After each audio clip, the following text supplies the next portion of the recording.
Gênesis, capítulo 41. José interpreta os sonhos de Faraó.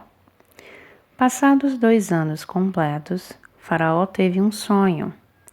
Parecia-lhe achar-se ele de pé junto ao Nilo. Do rio subiam 7 vacas formosas à vista e gordas, e pastavam. Após elas, subiam do rio outras 7 vacas, feias à vista e magras. Paravam junto às primeiras, na margem do rio. As vacas feias à vistas e magras comiam as 7 formosas à vistas e gordas.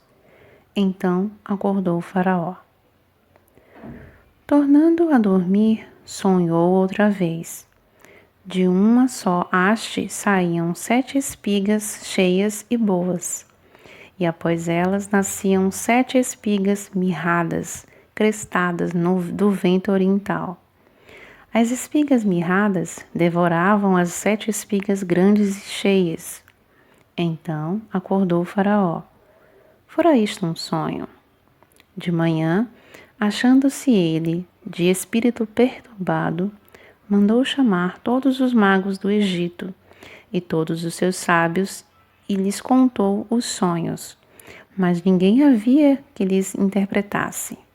Então disse a Faraó o copeiro-chefe: Lembro-me hoje das minhas ofensas.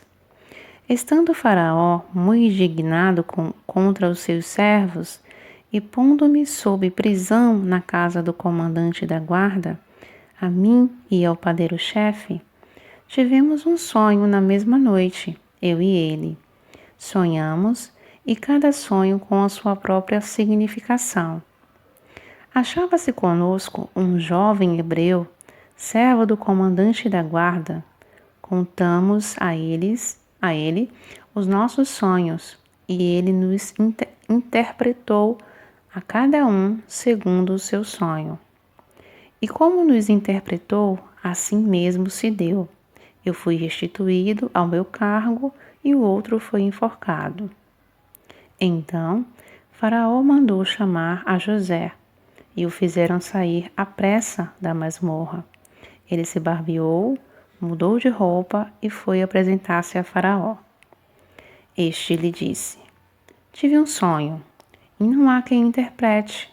Ouvi dizer, porém, a teu respeito, que quando ouves um sonho, podes interpretá-lo. Respondeu-lhe José: Não está isto em mim, mas Deus dará a resposta favorável ao Faraó. Então contou o Faraó a José: No meu sonho estava eu de pé na margem do Nilo, e eis que subiam dele 7 vacas gordas e formosas à vista, e pastavam.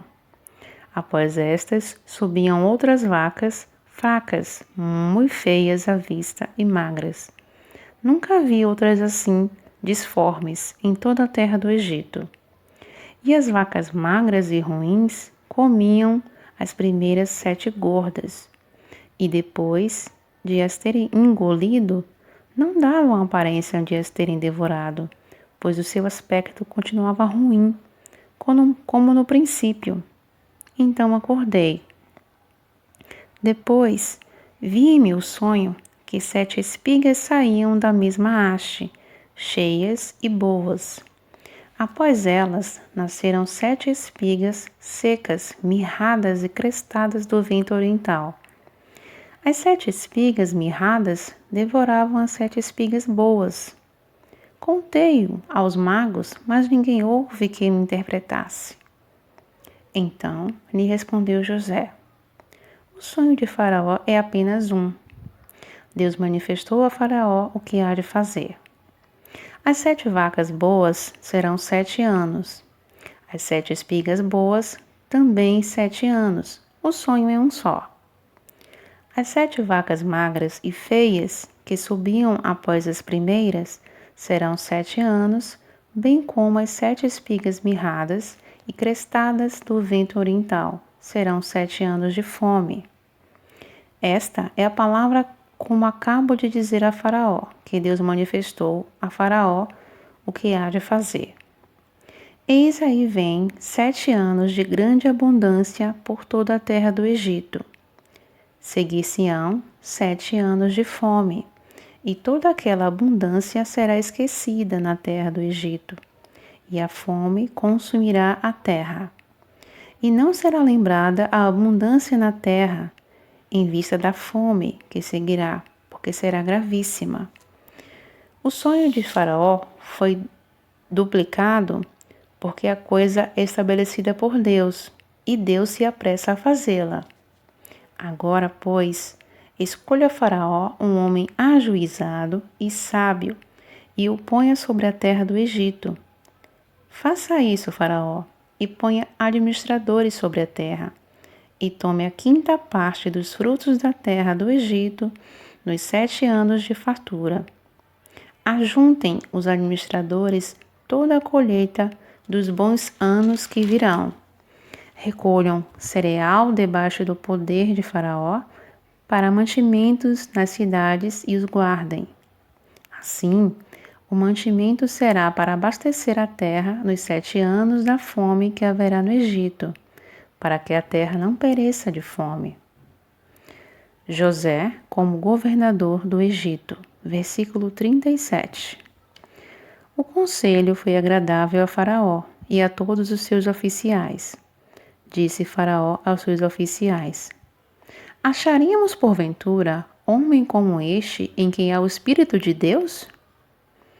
Depois disse Faraó a José: Visto que Deus te fez saber tudo isto, ninguém há tão ajuizado e sábio como tu. Administrarás a minha casa, e a tua palavra obedecerá a todo o meu povo. Somente no trono eu serei maior do que tu. Disse mais Faraó a José: Vês que te faço autoridade sobre toda a terra do Egito. Então tirou Faraó o seu anel de sinete da mão e o pôs na mão de José. Fez ele vestir roupas de linho fino e lhe pôs ao pescoço um colar de ouro. E fez subir ao seu 2º carro e clamava diante dele: Inclinai-vos! Desse modo, o constituiu sobre toda a terra do Egito. Disse ainda Faraó a José: Eu sou Faraó, contudo, sem a tua ordem, ninguém levantará mão ou pé em toda a terra do Egito. E a José chamou Faraó de Zafenate-Paneia, e lhe deu por mulher a Asenate, filha de Potifera, sacerdote de On. E percorreu José toda a terra do Egito. Era José da idade de 30 anos, quando se apresentou a Faraó, rei do Egito, e andou por toda a terra do Egito. Nos 7 anos de fartura, a terra produziu abundantemente. E ajuntou José todo o mantimento que houve na terra do Egito durante os 7 anos, e os guardou nas cidades. O mantimento do campo ao redor de cada cidade foi guardado na mesma cidade. Assim, ajuntou José muitíssimo cereal como a areia do mar, até perder a conta, porque ia além das medidas. Antes de chegar à fome, nasceram 2 filhos a José, os quais lhe deu Asenate, filha de Potifera, sacerdote de On. José ao primogênito chamou de Manassés, pois disse: Deus me fez esquecer de todos os meus trabalhos e de toda a casa de meu pai. Ao segundo chamou-lhe Efraim, pois disse: Deus me fez próspero na terra da minha aflição. Passados 7 anos de abundância que houve na terra do Egito, começaram a vir os 7 anos de fome, como José havia predito. E havia fome em todas as terras, mas em toda a terra do Egito havia pão. Sentindo toda a terra do Egito a fome, clamou o povo a Faraó por pão, e Faraó dizia a todos os egípcios: Ide a José, o que ele vos disser, fazei. Havendo, pois, fome sobre toda a terra, abriu José todos os celeiros e vendia aos egípcios, porque a fome prevaleceu na terra do Egito. E todas as terras vinham ao Egito para comprar de José, porque a fome prevaleceu em todo o mundo. Amém.